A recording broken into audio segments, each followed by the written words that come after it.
じゃあまず1番からいきますよ。はい。1番は左手だけね。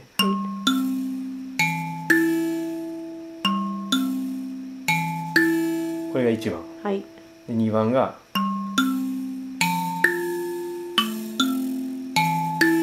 これが2番。3番がで4番が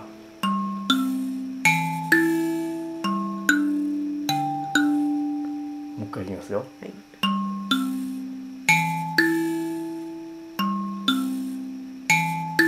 これが1番ね。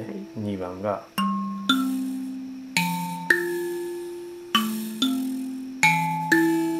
3番が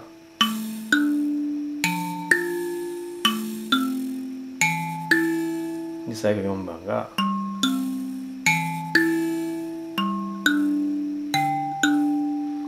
で、親指を右手の方をつけると、まず親指だけでやりますと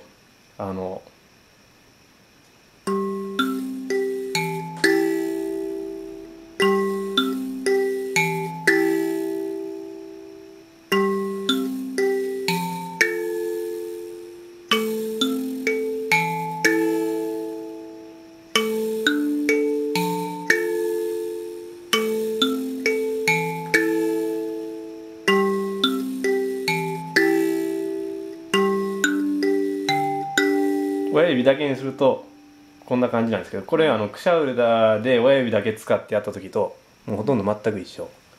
もう一回やると1番が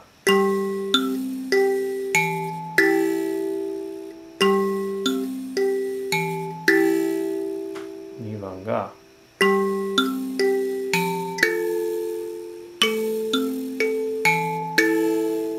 3番が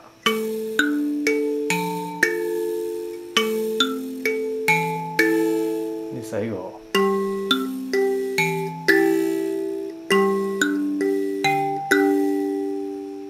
これずっと続けてやると。